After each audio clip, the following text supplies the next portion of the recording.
નમસ્કાર વિદ્યાર્થી મિત્રો, જૈવિક વર્ગીકરણના આજના લેક્ચરમાં તમારું સ્વાગત છે. મિત્રો, લાસ્ટ લેક્ચર સુધીમાં આપણે RH વિટેકર દ્વારા આપવામાં આવેલી 5 સૃષ્ટિ વર્ગીકરણ પદ્ધતિમાંની દરેક સૃષ્ટિનો અભ્યાસ પૂર્ણ કરેલ છે. જે પૈકી વનસ્પતિ સૃષ્ટિ અને પ્રાણી સૃષ્ટિની ડિટેલ ચર્ચા આપણે તેના સ્પેશિયલ જે ચેપ્ટર્સ આપેલા છે તેમાં કરીશું.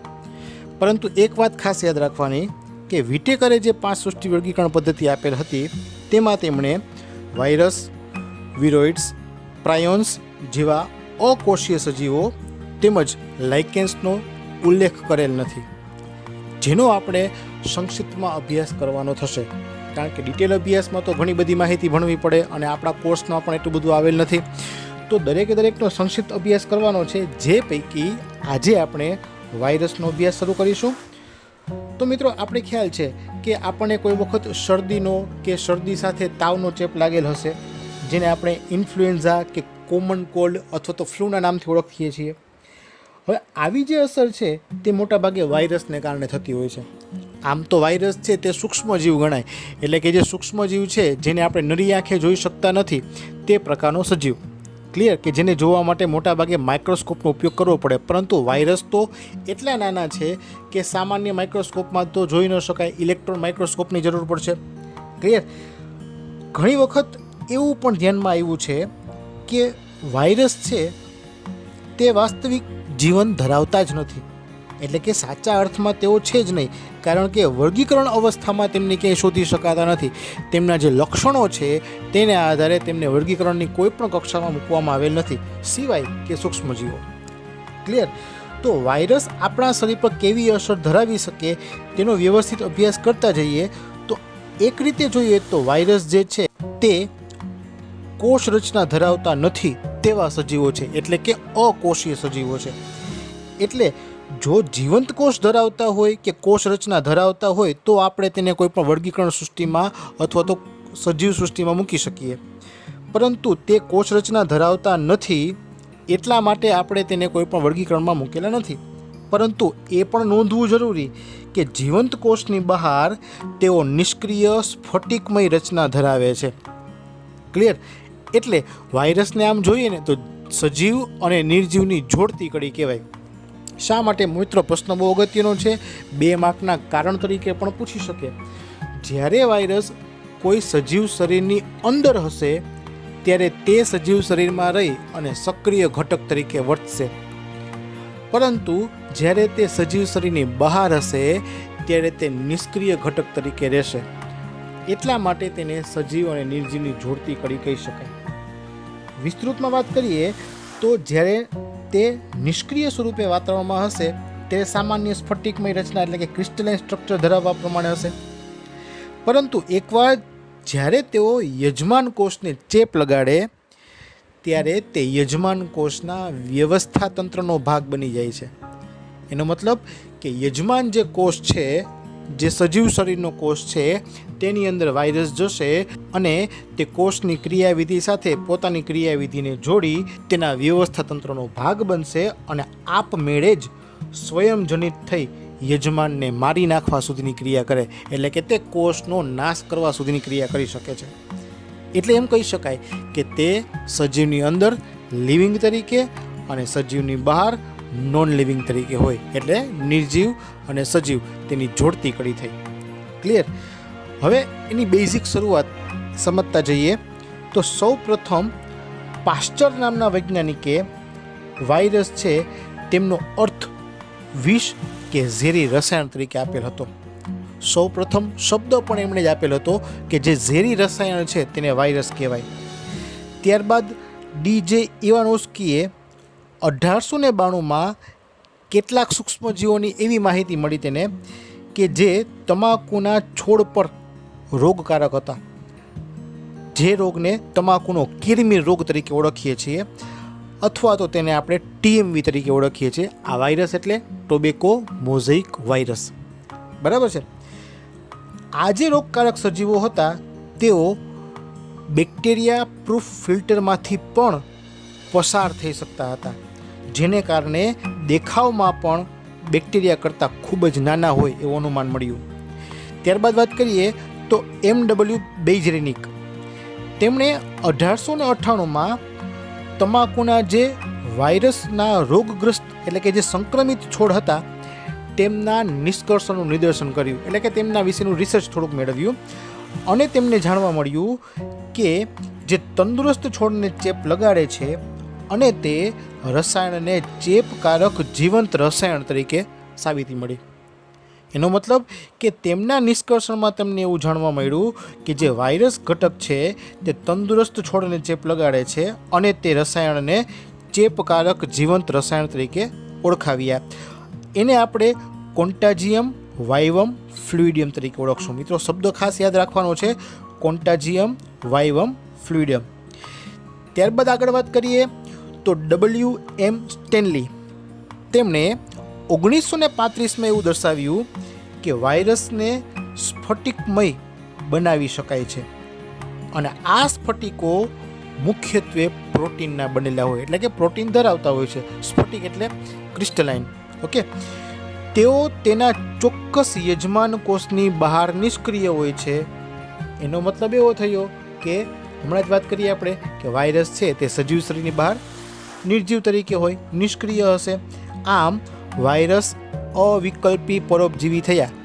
ક્લિયર? એનો મતલબ કે સજીવ શરીરની અંદર હશે તો પરોપજીવન ગુજારશે, સજીવ શરીરની બહાર હશે તો નિષ્ક્રિય તરીકે રહેશે.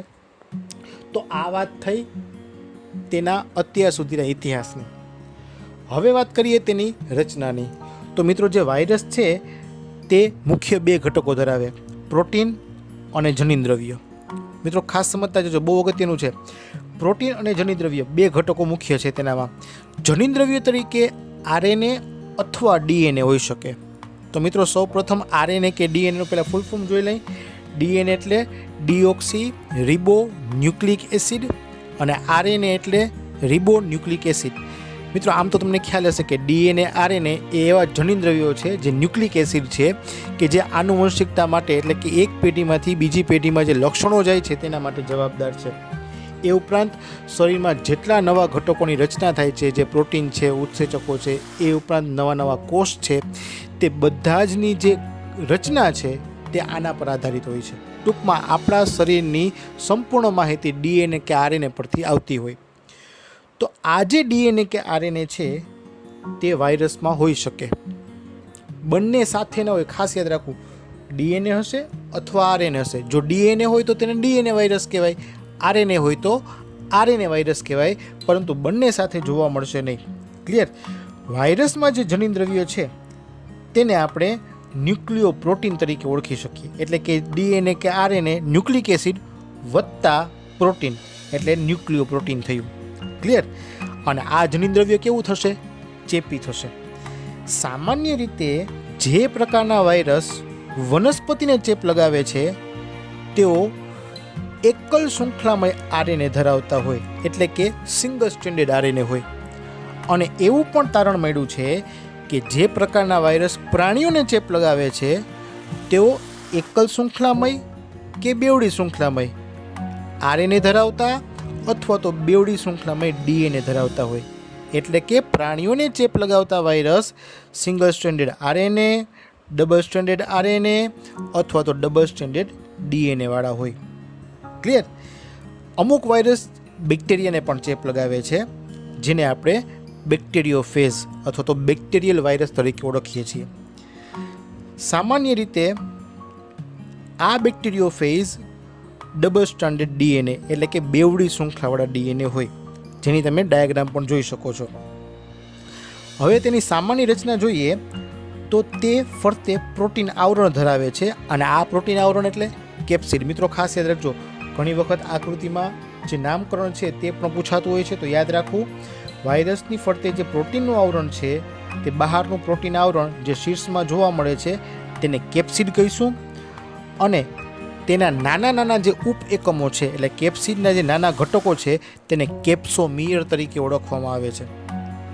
કેપ્સિડનું કાર્ય જોઈએ ને તો તે તેની અંદર જે ન્યુક્લિક એસિડ હોય તેનું રક્ષણ કરે છે. એટલે કે અંદર ન્યુક્લિક એસિડ જે DNA અથવા RNA હોય તેની ફરતે પ્રોટીનનું રક્ષણાત્મક આવરણ હોય જે કેપ્સિડ તરીકે ઓળખાય.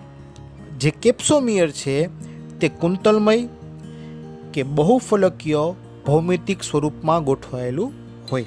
આ વિકલ્પ માટે યાદ રાખવું. હવે મિત્રો અમુક રોગની વાત કરીએ તો જે વાયરસ છે તે મોટા ભાગે હોસ્ટ સ્પેસિફિક હોય. મિત્રો મોટા ભાગે કહું છું, દરેકમાં એવું નથી હોતું, કારણ કે અત્યારના સમયમાં જોઈએ છીએ તો પ્રાણીના વાયરસ છે તે વનસ્પતિમાં પણ ચેપ કરી શકે છે અને તે પ્રાણીના વાયરસ મનુષ્યમાં સંક્રમિત થાય અને મનુષ્યને પણ રોગ કરે છે. અત્યારના સમયમાં આપણે કેટલા બધા વાયરસજન્ય રોગો જોઈએ છીએ. ક્લિયર? તો મોટા ભાગે વાયરસ હોસ્ટ સ્પેસિફિક હોય, એટલે કે વનસ્પતિજન્ય વાયરસ હોય તો વનસ્પતિમાં જ રોગ કરશે, પ્રાણીજન્ય વાયરસ પ્રાણીમાં જ રોગ કરશે, મનુષ્યજન્ય વાયરસ મનુષ્યમાં રોગ કરશે અને બેક્ટેરિયા માટેના વાયરસ બેક્ટેરિયામાં રોગ કરશે. પરંતુ હવે એવું જોવા મળતું નથી. હવે તો સંક્રમણ ગમે તે જગ્યાએ ફેલાતું જોવા મળે છે. ક્લિયર? થોડાક ઉદાહરણો લઈએ તો મનુષ્યમાં જે ગાલ પચોડિયું થાય છે, એ ઉપરાંત બળિયા જે શરૂઆતમાં શીતળા તરીકે ઓળખાતો તે રોગ, ત્યારબાદ વિસર્પિકા, શરદી સાથેનો ચેપ, આ દરેકે દરેક જે રોગ છે તે વાયરસને કારણે થાય છે. મનુષ્યમાં એઇડ્સ નામનો જે રોગ થાય છે તે પણ વાયરસજન્ય છે, જે HIV કારણે થાય છે. તો મિત્રો અહીં ફરીથી એઇડ્સ અને HIV બંનેના ફૂલ ફોર્મ ખાસ યાદ રાખવા. એઇડ્સનું ફૂલ ફોર્મ થશે એક્વાયર્ડ ઇમ્યુનો ડેફિશિયન્સી સિન્ડ્રોમ અને HIVનું ફૂલ ફોર્મ થશે હ્યુમન ઇમ્યુનો ડેફિશિયન્સી વાયરસ. મિત્રો શબ્દો સમજી લઈએ. પહેલાં HIV સમજીએ. હ્યુમન એટલે મનુષ્ય, ઇમ્યુનો ડેફિશિયન્સી, ઇમ્યુનો એટલે રોગ પ્રતિકારક શક્તિ, ડેફિશિયન્સી એટલે તેની ખામી. તો રોગ પ્રતિકારક શક્તિની જે ખામી હોય તે ઇમ્યુનો ડેફિશિયન્સી અને વાયરસ. તો એવો વાયરસ જે મનુષ્યમાં ચેપ લગાવી અને મનુષ્યની રોગ પ્રતિકારક શક્તિની ખામી ઉત્પન્ન કરે, રોગ પ્રતિકારક શક્તિને ડાઉન કરી દેશે. તો એ HIV થયો. અને એઇડ્સનું ફૂલ ફોર્મ સમજીએ તો એક્વાયર્ડ એટલે મેળવેલું, પ્રાપ્ત કરેલું, ઇમ્યુનો ડેફિશિયન્સી એટલે ફરીથી રોગ પ્રતિકારક શક્તિની ખામી, સિન્ડ્રોમ એટલે રોગ. તો એવો સિન્ડ્રોમ કે જેમાં રોગ પ્રતિકારક શક્તિની ખામી જે થાય છે તે આપણે મેળવીએ છીએ. કોને કારણે? વાયરસના ચેપને કારણે. ક્લિયર? તો બંને ફૂલ ફોર્મ ખાસ યાદ રાખવા. હવે વાત કરીએ વનસ્પતિમાં રોગની. તો વનસ્પતિમાં હમણાં જ વાત કરી, મોઝેઇક ફોર્મેશન થાય, જે કિરમીર રચના જોવા મળે છે. તમાકુમાં જે કિરમીર રોગ થાય છે તે TMVને કારણે, ટોબેકો મોઝેઇક વાયરસને કારણે. ત્યારબાદ અમુક વનસ્પતિમાં પર્ણવલન જોવા મળે, પર્ણકુંચન જોવા મળે, પાંડુવર્ણ પર્ણ. પાંડુવર્ણ પર્ણ એટલે તેનો જે રંગ છે તે યેલોઇશ થઈ જશે, જેને આપણે પાંડુવર્ણ કહીશું. ત્યારબાદ શિરા સ્પષ્ટતા, ત્યારબાદ વામનતા, કુંઠિત વૃદ્ધિ, આ બધા જે રોગ ચિહ્નો છે તે વાયરસને કારણે થતા હોય છે. ત્યારબાદ વાત કરીએ તો પ્રાણીઓમાં FMDV પણ થતો રોગ છે, ફૂટ એન્ડ માઉથ ડિસીઝ વાયરસ, એટલે પગ અને મોઢાને રોગકારક જે વાયરસ છે તેને આપણે FMDV કહીશું. તો મિત્રો આ અમુક ઉદાહરણો થયા. એટલે એમ કહી શકીએ કે જે વાયરસ છે તે એવો સજીવ છે જે આપણે જોઈ શકતા નથી, પરંતુ તેની હાજરીની અનુભવ કરી શકીએ છીએ. આપણને જ્યારે રોગ થાય, શરદી થાય છે અથવા તો ગળામાં ઇન્ફેક્શન થાય છે, તો એવા બેક્ટેરિયા કે વાયરસ છે તેને આપણે જોવા માટે માઇક્રોસ્કોપનો ઉપયોગ કરવો પડે છે, પરંતુ તેની હાજરી આપણે ફીલ કરી શકીએ છીએ. તો આજ પૂરતું આટલું જ રાખીએ છીએ. નેક્સ્ટ લેક્ચરમાં આપણે વિરોઇડ્સ, પ્રાયોન્સ અને લાઇકેન્સ 3 માહિતી પૂર્ણ કરીશું અને ત્યારબાદ આ ચેપ્ટરની ટેસ્ટ લેવાની છે. તો મિત્રો જેને આ ચેપ્ટરના વિડીયોઝ જોવાના બાકી હોય ખાસ ફરીથી જોઈ લેજો, તૈયારી સાથે સાથે કરી લેજો. માત્ર એક જ લેક્ચર બાકી છે. નેક્સ્ટ લેક્ચર પૂર્ણ થશે એટલે ટેસ્ટ લેવાની થશે. તો સાથે સાથે તૈયારી કરતા રહેજો, વાંચતા રહેજો. આજના પ્રશ્નો જોઈ લઈએ. તો પહેલો પ્રશ્ન, વાયરસ વિશે ટૂંકમાં માહિતી આપો. નેક્સ્ટ ક્વેશ્ચન એ રીતે પણ પૂછી શકાય કે વાયરસના ઉદ્ભવ વિશે વૈજ્ઞાનિકના તારણો જણાવો. નેક્સ્ટ ક્વેશ્ચન, વાયરસની રચના આકૃતિ સહ સમજાવો. નેક્સ્ટ ક્વેશ્ચન, વનસ્પતિ, પ્રાણી અને મનુષ્યમાં થતા વાયરસજન્ય રોગોના ઉદાહરણ આપો. તો મિત્રો આજ પૂરતું આટલું જ રાખીએ. નેક્સ્ટ લેક્ચરમાં નવા ટોપિક સાથે મળીશું. ત્યાં સુધી વાંચતા રહેજો, તૈયારી કરજો. જય હિન્દ.